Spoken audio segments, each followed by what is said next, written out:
Good Wednesday evening. Wright Gasway here in the 24-hour WTOC newsroom for our 8 o'clock digital update. We are live right now on WTOC.com, our app, Amazon Fire, Roku, YouTube, Twitter, and Facebook. If you're on Facebook, feel free to drop into the comments there. If you have any questions about some of the stories we discussed or anything you've seen on the news this afternoon, we'll go back and answer those after this digital update if we don't have time to get to them at the end of this. We begin with some developing news out of Statesboro. The GBI is looking into the death of a Georgia Southern University student.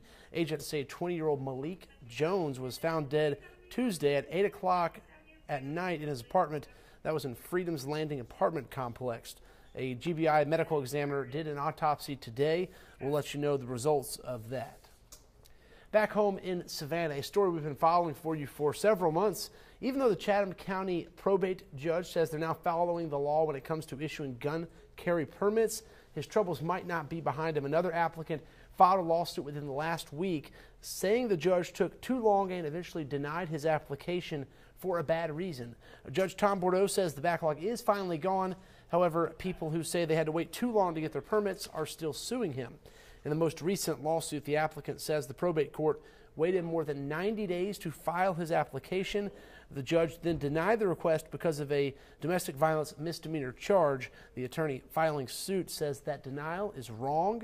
For some background here, the judge says a lack of funding, employees, and space forced thousands of people to wait more than 5 months for their permits for much of the past year. Earlier this year in April, the judge told me he thought the court deserved to be sued because of how long it was taking. However, Judge Tom Bordeaux says the court is following the law now. If you file an application, we are acting within the time provided by law, and if it's grantable, we grant it within the 10 days. If it's not within the appropriate 10 days, if it's not, then we have to deny it. Bordeaux says more money from county commissioners and the hard work from his employees there in the probate court helped eliminate that backlog in just a few months. Despite this, though, he still says they need more money and more space and more people working there as well.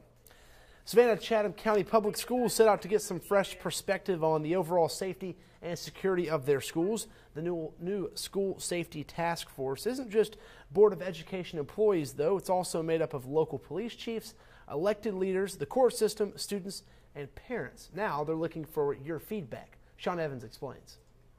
Savannah Chatham County Public Schools emergency manager says she saw feedback as mostly positive and constructive at the first meeting between School Safety Task Force and the public. They like seeing the school resource officers.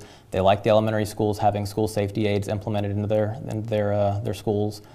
They like the security measures with the metal detectors and the entry control at the facilities. So that was, the big point to drive home last night was the positive momentum that we have in school safety. For school district parents like Michelle Haberland, the more brains in the room thinking about school safety, the better. It sounds like our school board and our school system are working hard to implement some programs that will help keep our students in our schools safe. As the task force gets community feedback, they'll pass along recommendations to the school board to go through a vetting process. I think the feedback we're getting is going to allow us to be more well-rounded. We're going to be able to take the information from all parties involved and use that to progressively move forward as safety and security measures evolve within the district. The School Safety Task Force initiative comes at a time when the district is increasing the ranks of the Board of Education Police Department, who has 30 school resource officer candidates going through background checks and training now.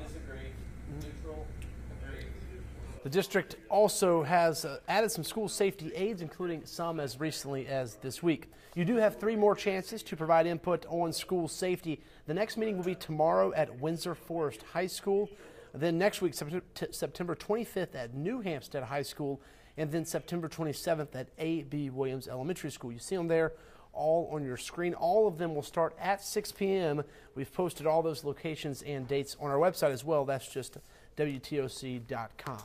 That's about all we have for you tonight on the update here for 8 o'clock. Going through some of these questions here, Diane Parker asking us about the cop cars at Montgomery and Victory. We do have a crew headed that way. We are not sure what happened there, but we will pass that along to you most likely on the News at 11 as well as on our website as soon as we get some information on that. Once again, we're not sure right now. Everyone else just saying hello. Thanks for joining us. So thank you guys for watching as always.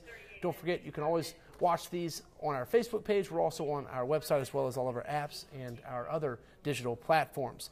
We will have a weather update tonight at 9 o'clock. We will be providing the latest forecast. Andrew Gordon will be doing that for you live at 9 o'clock on all these same platforms you're watching now. Once again, though, you can always connect with us on WTOC.com as well as all of our social media sites. Until later tonight at 9, have a great night.